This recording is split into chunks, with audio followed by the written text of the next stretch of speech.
Hello, everyone. Before I proceed with our introduction, I would like to acknowledge that I'm calling in from the traditional and unceded territories of Musqueam, Squamish, and Tsleil-Waututh nations, where I work, live, and play.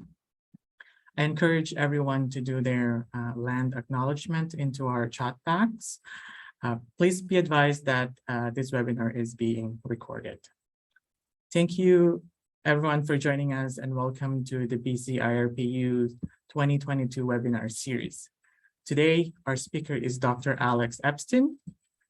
Dr. Epstein joined the U.S. Department of Transportation Volpe National Transportation System Center in 2011, where he leads a portfolio of vehicle safety research and implementation programs with major municipal fleets. He also develops partnership to pilot and assess countermeasures for vulnerable roads user safety and performs traffic safety and decarbonization research in support of U.S. Department of Transportation and other agencies. Alex also connects innovation at the local level with the best practices at the federal level. He also advises fleet-focused Vision Zero initiatives across the United States with the goal of preventing vulnerable road users' deaths on our streets. At the end of the presentation, we have allotted some time for questions and comments. You can also ask Alex directly through your audio line or enter your questions into the chat box at the bottom of your screen. Welcome, Alex. We are now ready for the presentation. Over to you when you're ready. I will stop sharing my screen, and then now you can share yours. All right. Thank you very much. Let me know if if for any reason the screen sharing does not work. Let's make that full screen. Is it working, or are we seeing something unusual? Yeah, it is working. Okay, so you're saying a title slide? Yes, lateral Perfect. protective devices. Thank you very much for confirming. Thank you for the opportunity and invitation, Kirby, to meet with you today and share some information that I hope will be helpful to this group and to this audience. I think you're all here because you want to learn more about the possibility of saving lives, making our roads safer through proven safety countermeasures, through technologies and strategies that can reduce harm, including in traffic collisions. And one such countermeasure is lateral protective devices, or side guards, for vulnerable road user safety. And that's what I hope to share some information with you about today.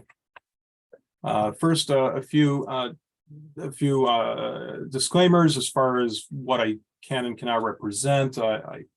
What I can say is that this is information and all the related materials that represent the best technical judgment of our agency, the US DOT Volpe Center, based on our independent and objective technical analysis and expertise, but should not be construed as statements of policy or guidance of US DOT or the US government.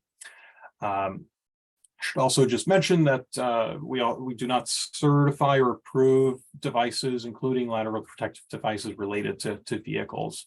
And with that mentioned, into the outline here, I'm noticing this is not a group of hundreds of people, so I'm happy to be interrupted at any point or defer to you, Kirby, whether we leave Q&A till the end.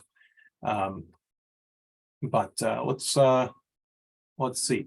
So I want to provide a little bit of context, and thought it might be helpful to also show the prevalence and different precedents for side guards across the world and across North America. This is, as I understand, a seminar about evidence-based strategies, and to that end, I'll focus quite a bit on what we know as far as safety effectiveness from the analysis that the Volpe Center and our team that I've led over a number of years has synthesized from our research. show a little bit more in visual terms with technology demonstrations, and also provide a bit of a societal perspective on benefits and cost, and considering aerodynamics as part of this, because it turns out that may be a very important factor in terms of the overall path to implementing widely this countermeasure.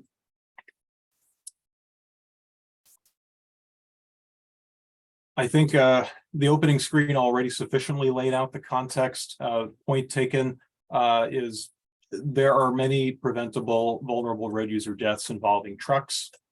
People walking, biking, wheeling are particularly vulnerable in these collisions, and these collisions are overrepresented with respect to how many trucks there are on the road. They comprise 4% of the vehicle fleet in the US. I suspect it's similar in Canada. But are associated with 7% of pedestrian, 11% bicyclist fatalities. That's out of 569 per last count that's available. If we look at dense metropolitan areas, for example, New York City, the overrepresentation is greater. In that case, in New York City, we have data showing 12% of pedestrian fatalities. Almost a third of bicyclist fatalities are associated with trucks. This is not surprising given the close quarters interactions, the blind zones associated with the trucks, and the lack of survivability of the collisions.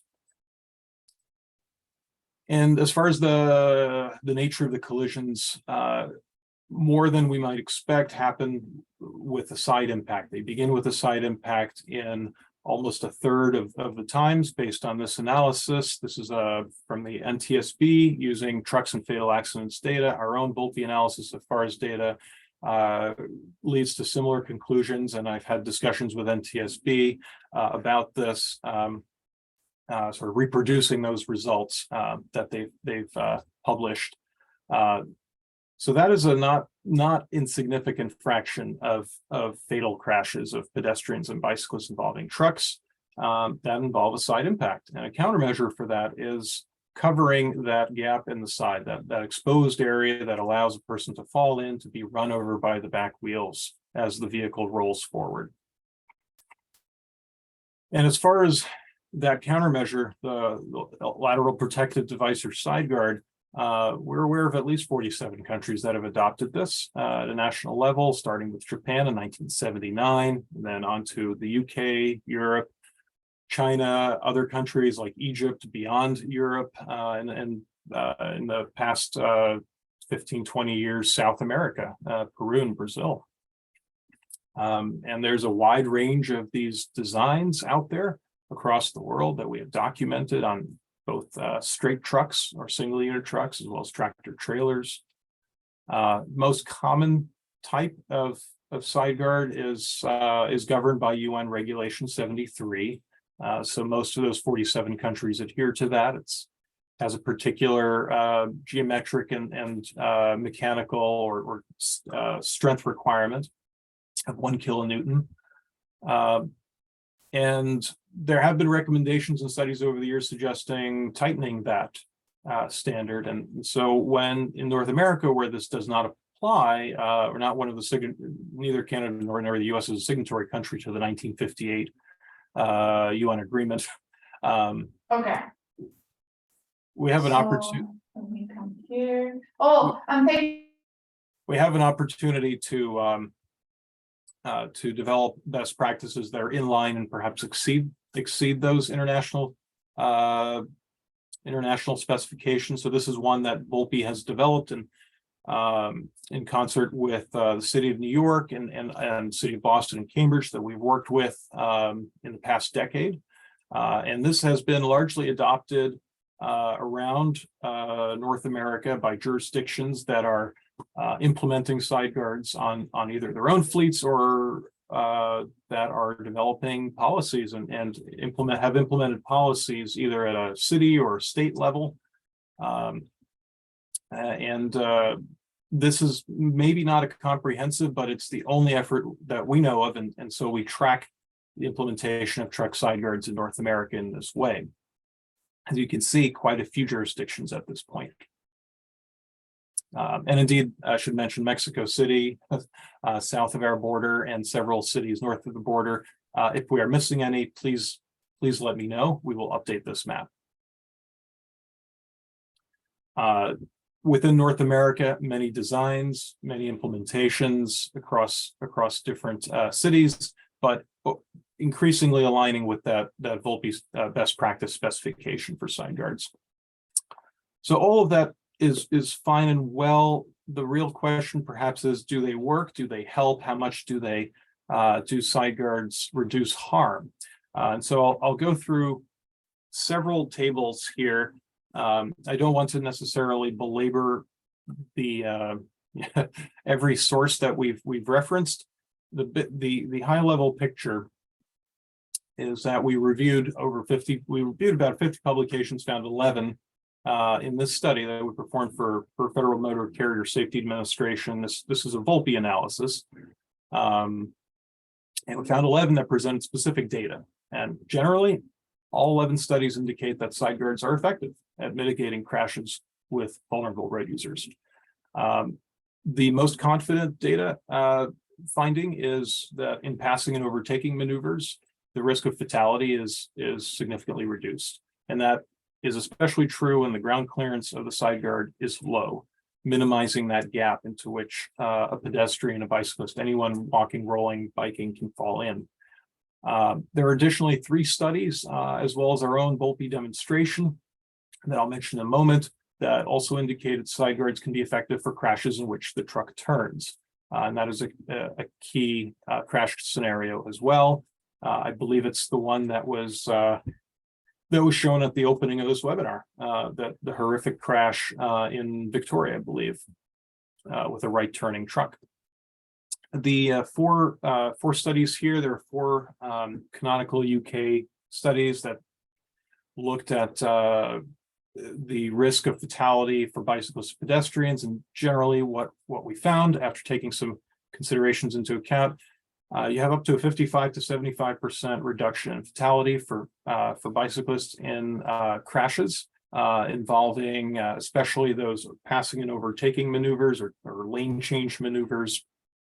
A smaller 20 to 27% pedestrian fatality reduction for pedestrians, but still rather significant.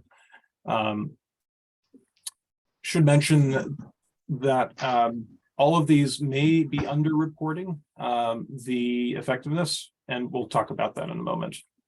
But from what we do know, from what is published from those 11 studies, generally, if you look at all crashes between trucks and bicyclists, side guards may reduce the number of fatalities anywhere between 5 and 30% if they were deployed across all trucks, or when they were deployed across all trucks in those studies.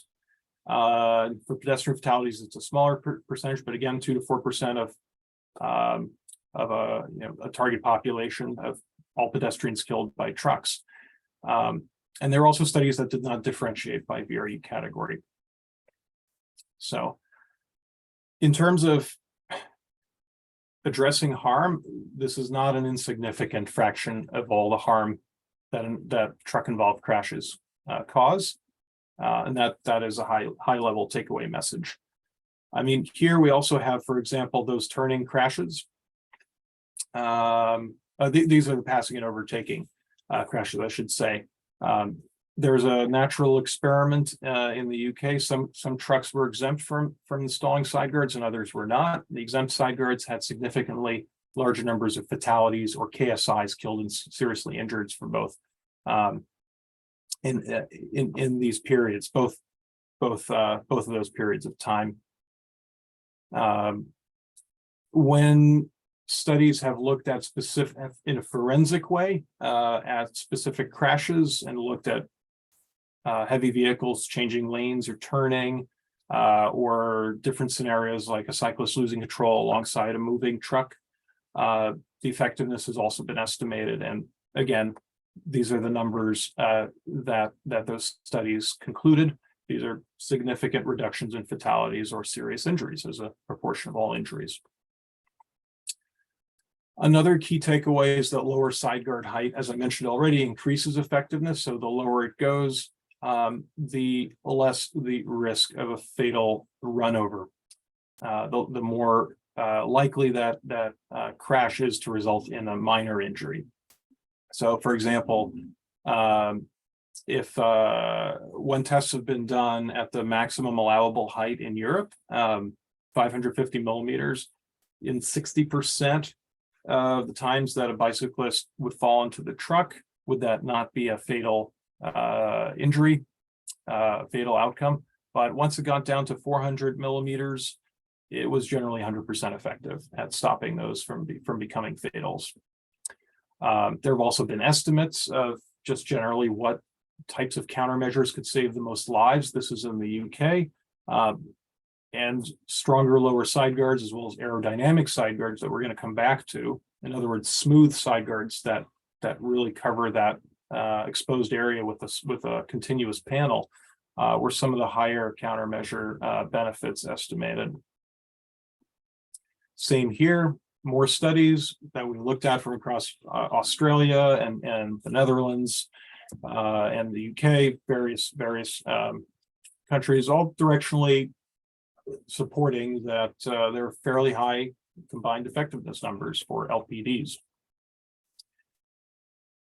I'll wrap this section up by also mentioning that these prior findings that we've reviewed may have underestimated. If anything, they're probably a lower bound for the effectiveness of the technology for preventing fatalities, because they were based on partial implementations due to the exemptions that each country has had, where perhaps dump trucks, construction vehicles, or various classes of vehicles for non-technical reasons have been exempted. And therefore, it's not a full implementation of side guards. So looking at before and after the mandate is not giving us a complete picture of the cause and effect. These studies also generally have not considered an improved LPD design. So generally, when the mandate's been put into effect, the 550 millimeter design is likely to be the common design, and it's not as effective as an improved design, which, as you saw there, going from 60 to 100% effectiveness can make a significant difference. And finally, some of those studies also didn't look at every type of collision scenario, and may have not considered. For example, we know a couple of them did not look at the driver's side, which is not as common a collision area as the passenger side of the truck, but nonetheless is an area in which the effectiveness is likely to be higher than what those studies report. I'll also say we've contributed in our own way to the literature. One of the largest deployments of side guards in North America is in New York City, where a 2015 law required all commercial garbage trucks to put them on. That has been slowly rolling out, although at this point there are many hundreds, if not thousands at this point, of side guard equipped garbage trucks in New York. And so we were able to do a study a couple of years back where we looked at the fatality rate of side guard equipped and not side guard equipped trucks. These are all garbage trucks in New York City. And while we can't account for every confounding factor, there are inherent limitations in the crash data. It is interesting to note that there's a 25% decrease in the fatality rate for the side guard equipped trucks. With pedestrians and cyclists.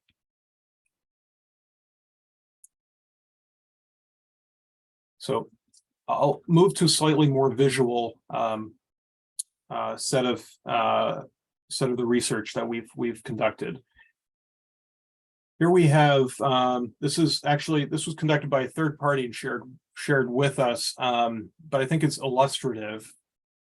In terms of that type of turning crash that we talked about. This is a particularly difficult case where it's a large tractor trailer, and in a computer simulation based on simulated physics, the obvious will happen. This will be a fatal collision if that truck turns and the bicyclist is caught by the right side of that trailer. But if an LPD is installed, especially a continuous panel and aerodynamic style of LPD, the simulation concurs that it would be that it could be a non-fatal event, could be minor injury or possibly no injury. We've performed our own physical demonstration in partnership with Tufts University and City of Cambridge. This was on our campus at the Volpe Center, where we were able to, in a controlled manner, test several types of pedestrian and bicyclist collisions with a side gird equipped and non-side gird equipped garbage truck. So we used anatomically jointed mannequins and a controlled release gantry for some of those scenarios, using photosensors to time the release and simulate different types of falls or impacts. This is on YouTube, by the way.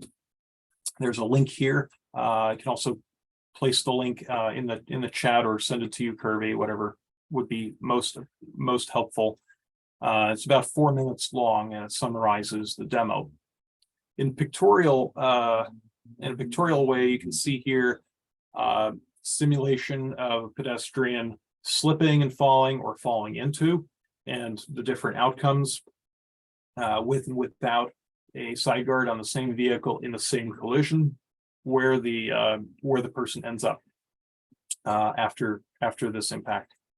So on the top, you can see the person ends up directly in the wheel path of what could be a moving truck at that point, and entirely out of the wheel path on the bottom. Similarly for bicyclist collisions, and again, this is probably more instructive to see the video, but in the video we show both static, the truck being static, and as you can see on the top there, where with no side guard, the person on the bike will end up in the wheel path in a fatal situation. And both moving straight ahead and turning, we were able to demonstrate that with the side guard on, the bicyclist either falling into the side guard or riding parallel to the truck and being struck by the truck on a right-hand turn is able to be swept out of the wheel path. Now, there are millions of trucks on the road. So even if all of them were equipped with side guards as they're turned over, as new trucks are bought and replace old trucks, it would take some time. So we also assessed, as part of this study, the feasibility of retrofitting existing vehicles. Are there critical conflicts with existing designs of trucks in North America? Are there conflicts with inspections, safety inspections that have to happen? And this is something that we considered through a series of interviews, as well as documentation of different configurations of vehicles. And generally what we looked at when we looked at over 50 different vehicle components is that if you have retrofitted or aftermarket side guards for today's trucks, there are no truck parts or accessories that we could identify as incompatible with LPDs. And moreover, we consider those interactions with FMCSA, with commercial vehicle safety inspections, and identified generally there are existing solutions. If it does make it a bit, it may change the way that an inspector looks at the undercarriage, but there are solutions. There are precedents for continuing to perform level 1 safety inspections on those trucks with LPDs, just as there are for trucks with aerodynamic skirts, like you see in the picture here. And in general, as I mentioned, we looked at 50 different ones. These are some of the key components that we looked at, and generally they were either synergistic, where some of these components could even replace part of a side guard. You can imagine a toolbox in terms of providing that safety barrier for VRU to not fall underneath the wheels, or they could be adapted without any critical barriers. And that was generally the high level the finding that we wanted to consider. Is this a barrier? Could retrofits feasibly happen? And the conclusion generally is yes. And indeed, most most of today's side guards that we're aware of in North America are aftermarket retrofits. Now, we've looked at how other countries around the world and how North America has rolled out side guards. We've looked at the safety effectiveness and whether they can be implemented on today's trucks, not just tomorrow's. Let's take a step back and consider on a societal level, what would be the potential benefits and costs and aerodynamic considerations if we think about not just safety, but indeed emissions and environmental considerations. For this analysis, we considered we broke up the types of vehicles into the SUTs, or single unit trucks. So it's you have one truck, it's not articulated, one body, and CT, which is short for combination truck, or as most people would say, tractor trailer. And then we broke it up into non-aerodynamic and aerodynamic, or panel style side guards, noting that aerodynamic savings generally only become significant if the vehicle travels at high enough speed to reduce the wind drag from those devices. And in the process of this analysis, we found two counterintuitive findings. And these are two counterintuitive findings that I think are worth spending a moment on, because in some conversations about LPDs, these will inevitably come up, and our research showed two things. First, tractor trailers crash with vulnerable road users in side guard relevant scenarios at least as often as single unit trucks. And that might be counterintuitive from the perception that tractor trailers only travel on highways, but as we'll see in a moment, they don't just travel on highways. And so that those blue bars there, those CT fatality, combination truck fatalities per year, that our analysis showed would be side guard relevant in the United States for over a 10-year period. Most years are actually larger than the SUT potential fatalities. So it's important to consider those tractor trailers. That's counterintuitive finding one. The second counterintuitive finding is that those single unit trucks, they actually drive on highways more than we would have expected, more than many might expect. And this is an analysis we were able to do based on how many, what distance, vehicle distance traveled by tractor trailers and by single unit trucks is on different types of roads. And the roads there on the left, the interstates and the other arterial rurals, are generally high speed. That's where aerodynamics come into play. So that was the other myth buster, if you will, the counterintuitive finding that, well, actually, SUTs, single unit trucks, they do drive at high speeds a large fraction of the time. So maybe aerodynamics should not be discounted for those straight trucks. With those findings, we then looked at, all right, generally, if those are some of the potential benefits, you have this target population, and by the way, I'll note it's on the order of about over 100 people a year in these side yard relevant fatalities if you add up all 4 bars for any given year. So then looking at the costs, realizing that costs for any product, including side guards or LPDs, will go down as a production curve, as a function of production curve. And so we know, for example, in Europe, average cost has been reported to be on the order of $700 per vehicle. For trailers, closer to $1,000, perhaps. And those are all OEM costs. We assume slightly higher cost based on retrofits for the United States analysis. And we consider the rail style side guard, like you see at the left in that spectrum, to be $1,250. We assume the aerodynamic or full panel retrofit, like the one in the middle, to be more expensive, $1,850. And so we were able to generate a societal level Volpe analysis for benefit and cost. And And what we did here, which I think is important to emphasize, because sometimes safety and environmental or emissions are treated separately. And then this is one of those technologies where there's a potential dual purpose, a dual function. And so we considered both of these societal benefits in tandem. We looked at the crashes, limited the crashes whose crash cost could have been conceivably reduced if there were a side guard on the truck. We considered the aerodynamic skirts, and we considered the fact that many tractor trailers on the road already have them. So we applied that assumption in one of the scenarios.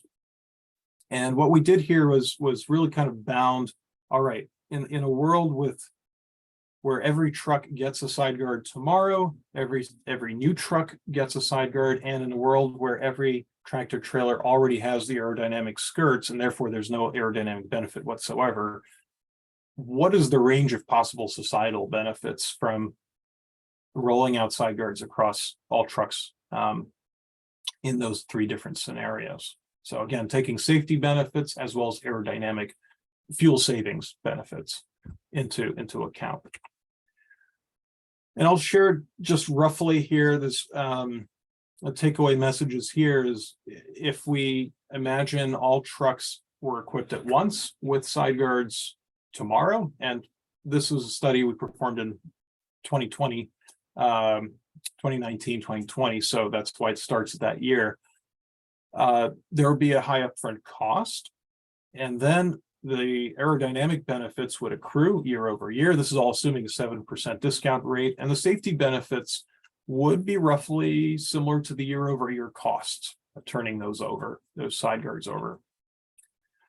In a different scenario of gradual deployment, where we say 5% of the truck fleet gets side guards every year, you would have a cost curve with the green bars going down over time, and then after 20 years, all trucks have them, and then they're just being replaced.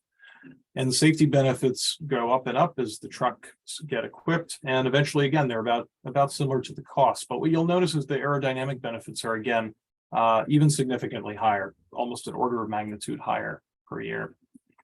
And finally, as I mentioned, what if in the edge case of every truck and trailer already having aerodynamic parts installed, like skirts, and then there's no aero benefit realized, but you still have to reinforce that aerodynamic skirt so that it protects a bicyclist or a pedestrian from falling under, so it's not too flimsy. And this is based on discussions we've had with a number of major manufacturers of side skirts, both in Canada and the US, and so this was based on data provided through those discussions. And again, the safety benefits after a certain number of years, the takeaway outweigh the costs. There are zero aerodynamic benefits in this case. So those were three edge cases that bound the possibilities.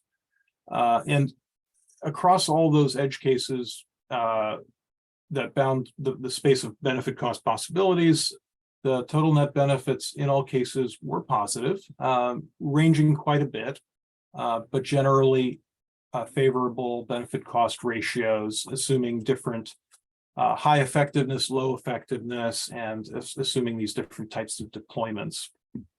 So again, based on our analysis, would be significant societal benefits if you consider both aerodynamic and safety, or in one of the cases, only the safety.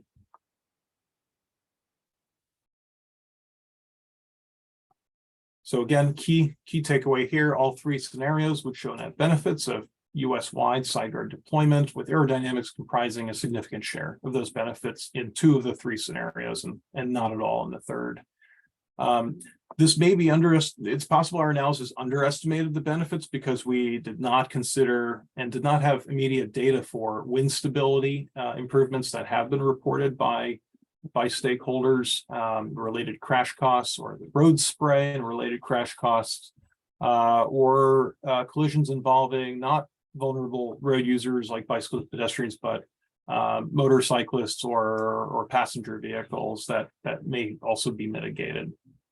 And actually, this came up during our analysis as well, as Also, the effectiveness of automatic emergency braking systems that would have that there are documented cases of vehicles like the Tesla autopilot crash in Florida in 2016 running under the trailer because there's nothing to reflect the radar signal, and a side guard could provide that benefit.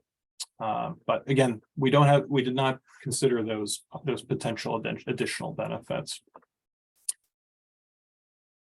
So in conclusion, from all of this study here, we see a clear growing interest and local and state policies developing to address these truck vulnerable road user collisions using side guards, using LPDs, and they've been globally implemented. This is not a new technology. The first reference of it goes back to the early 20th century, and the first national regulation for it that we know of as 1979.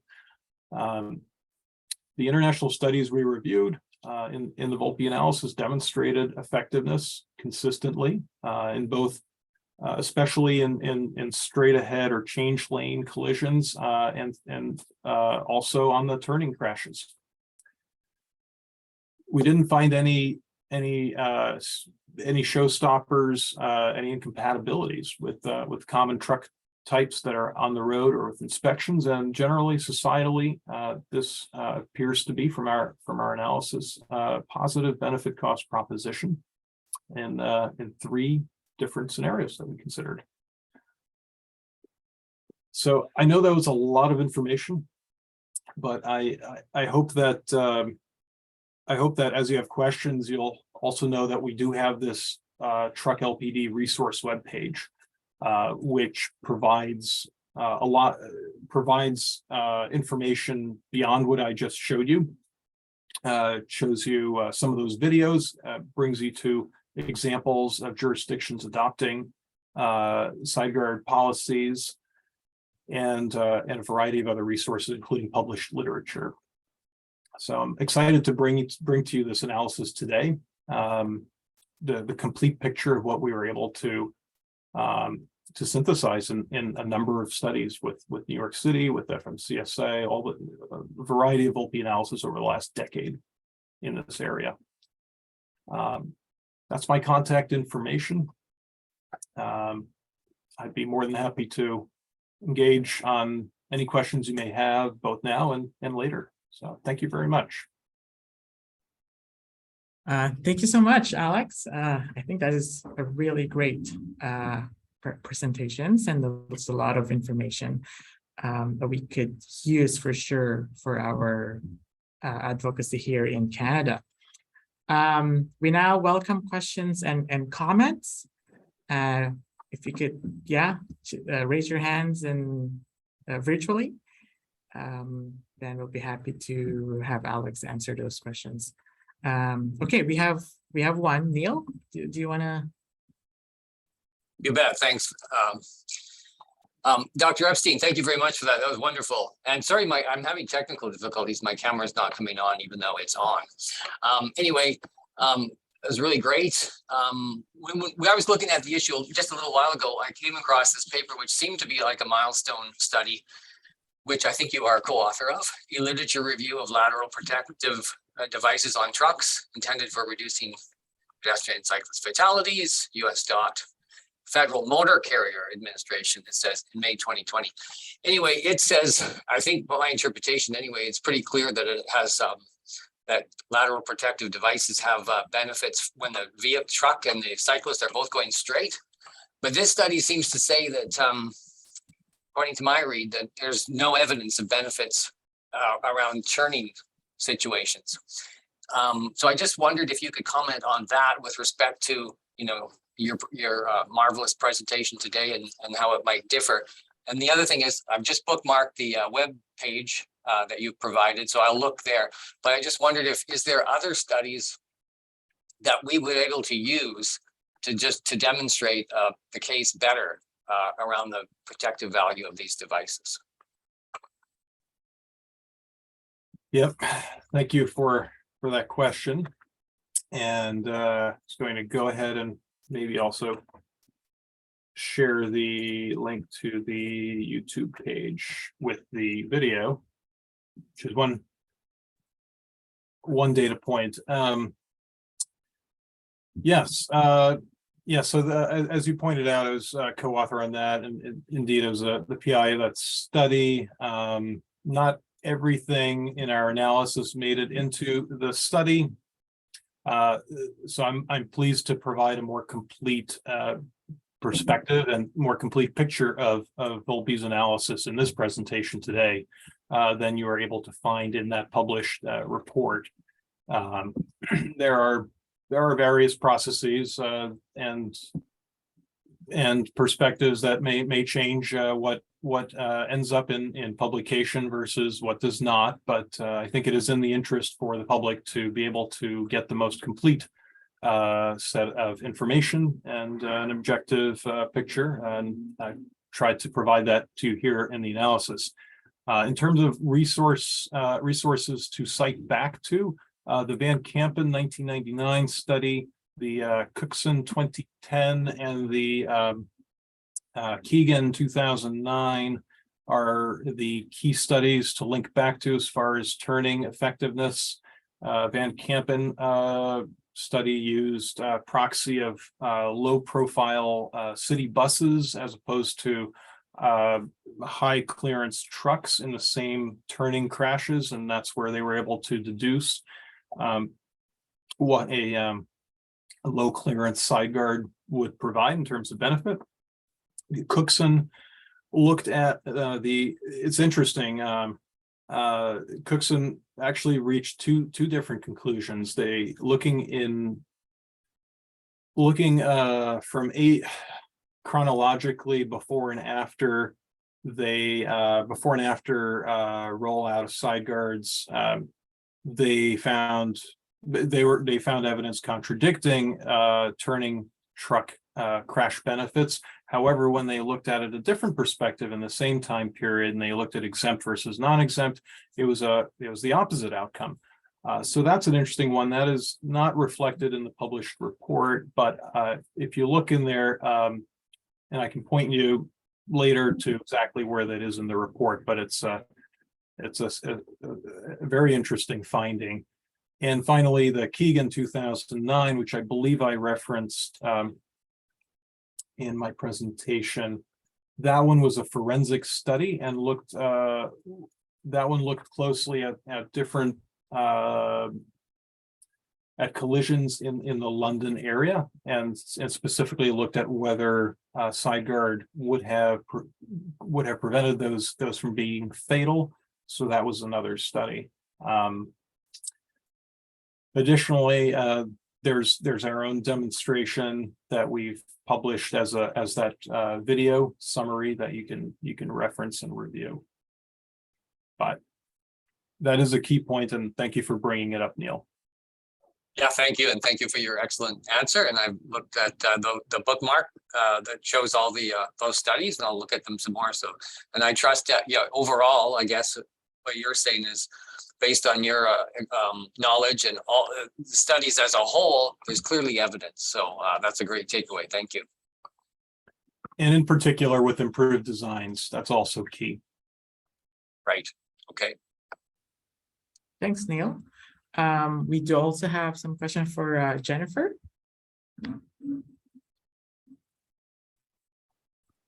Thank you, Dr. Epstein, for that presentation. That was really helpful. But I do have some questions in regards to other types of trucks, because we're being posed to take a look, for instance, at our dump trucks and flesher trucks and those types of units. And the side guards would actually have an impact on our operations. For instance, on our dump trucks, we operate belly plows, so the side guards wouldn't be able to be used in that particular scenario.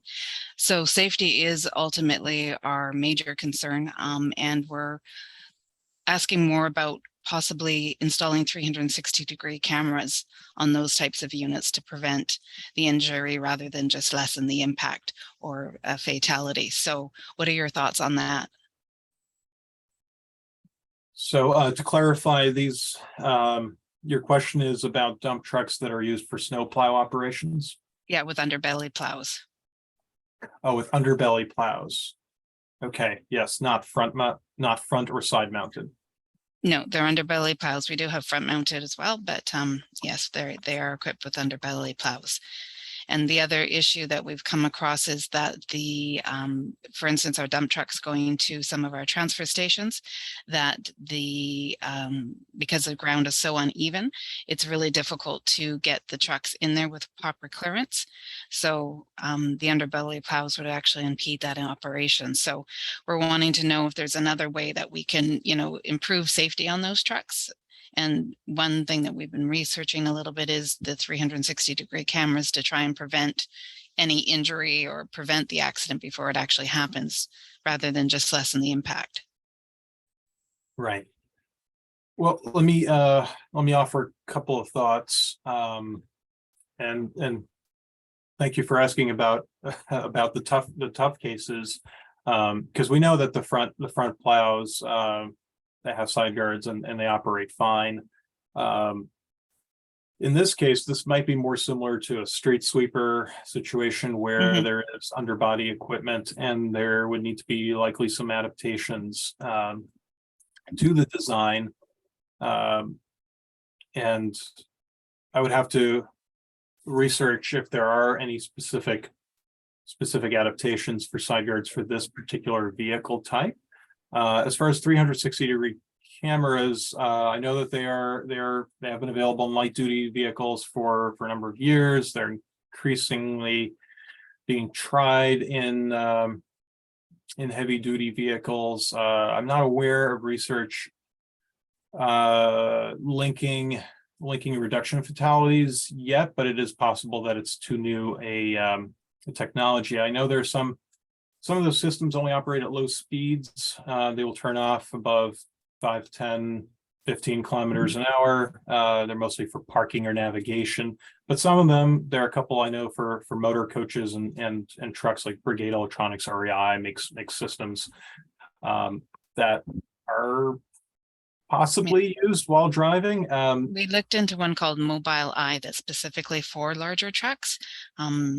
I don't know if you've heard about that one, but I understand that Transport Canada's in the process of doing an evaluation of them as well. So we're just trying to prevent as many injuries or fatalities, just to, try to abate any accident from happening, and hopefully that type of issue that type of will help with reducing any of our injuries and accidents on the road. But as far as our other trucks, so we're looking for instance, a cube van, a larger cube van. That would make sense because it doesn't really impede any operation. That's more what I see this working really well with. Yeah, those would be the easiest implementations for sure. Right. We are I will mention looking at 360-degree or bird's eye view cameras in a separate study, likely running a simulation-based study this winter. So we may have some new data on this, because this is something we recognize as a gap in the research as far as effectiveness of that type of system. In general, I think there's recognition in the safety field that to have a safe system, we have to have multiple layers of safety, because we recognize that any one of them can fail, and then we do need to have redundancy. So ideally, the safest system is one that has multiple Swiss cheese layers of prevention and mitigation. Okay, thank you so much. Thanks, Jennifer. Megan? Thank you, Dr. Epstein. That was a fantastic presentation, and something that I know we've been really hoping to hear more about here in British Columbia, given some of the incidents that have happened, particularly this past summer.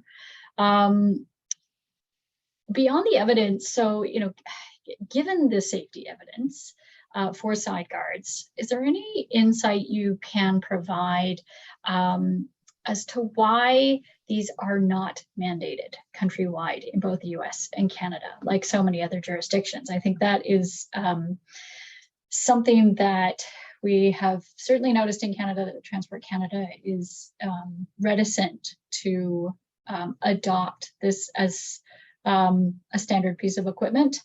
But would love to hear any insight into why you think the evidence is not being translated into policy, at least at the federal level. I know there's obviously quite a few cities, but it is unlike the rest of the jurisdictions. It would be great for federal policy. Right, I would be speculating somewhat and probably not add too much insight beyond what you already know. But I will reflect on some other policies taking quite a long time to come to be.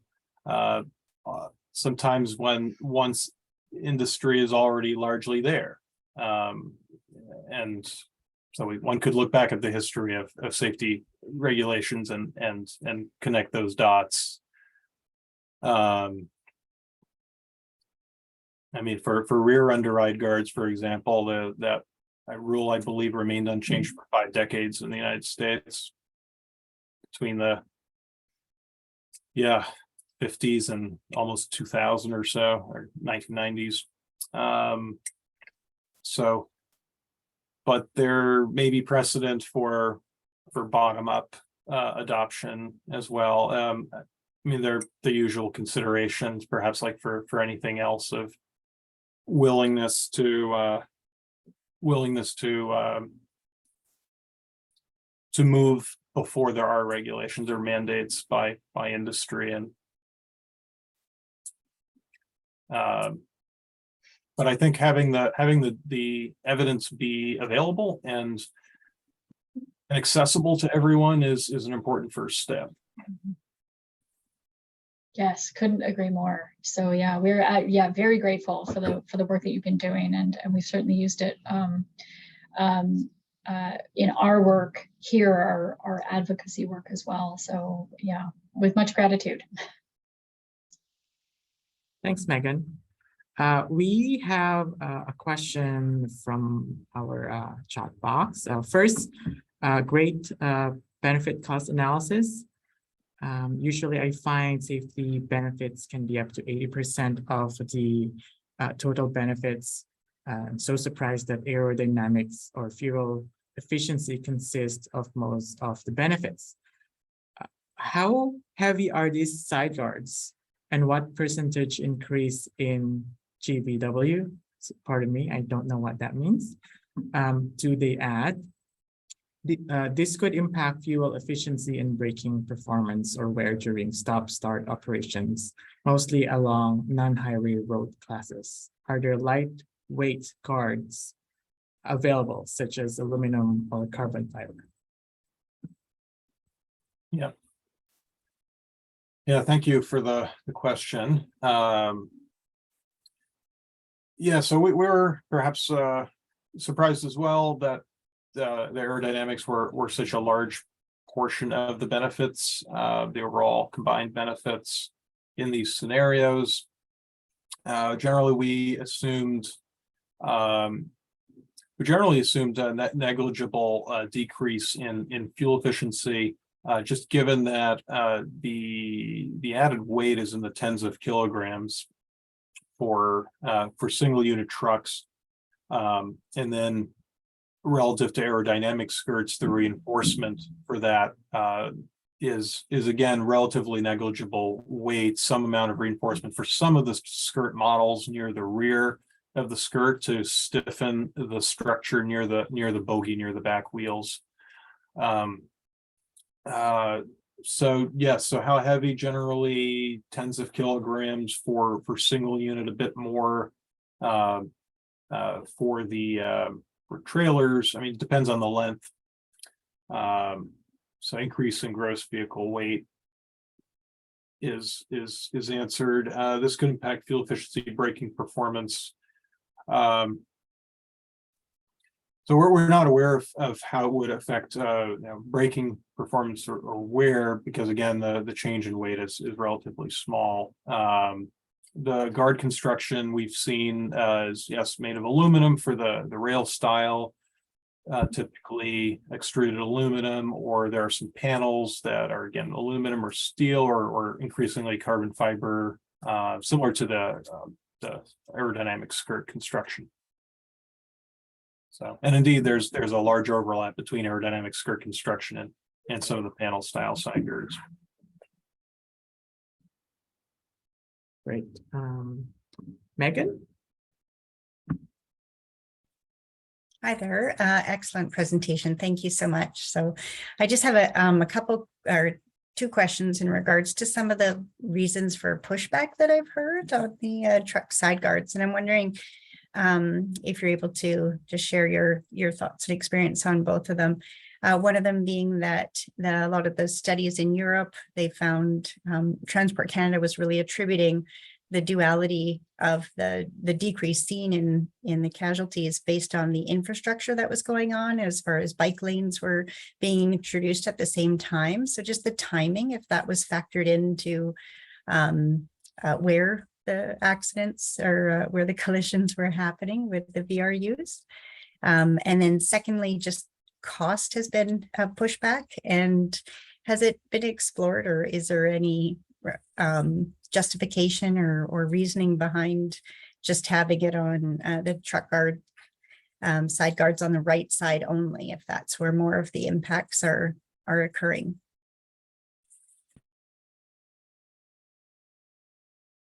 Yeah, I have not. That's a really interesting point about possibly prioritizing and only having them on one side. The aerodynamic benefit would be greatly reduced, of course, but if it's only for safety, then that would prioritize the side that has the largest frequency, the greatest frequency of collisions. I mean, any technology or intervention like this has some cost, whether it's high or low. The cost decreases with scale. So those who adopt later will pay less than those who adopt earlier, when there's a smaller number of just not the economy of scale. So you have retrofits, and New York early on that were, or in other places, costing $3,000 a truck, but really at economy of scale, it's more like 700.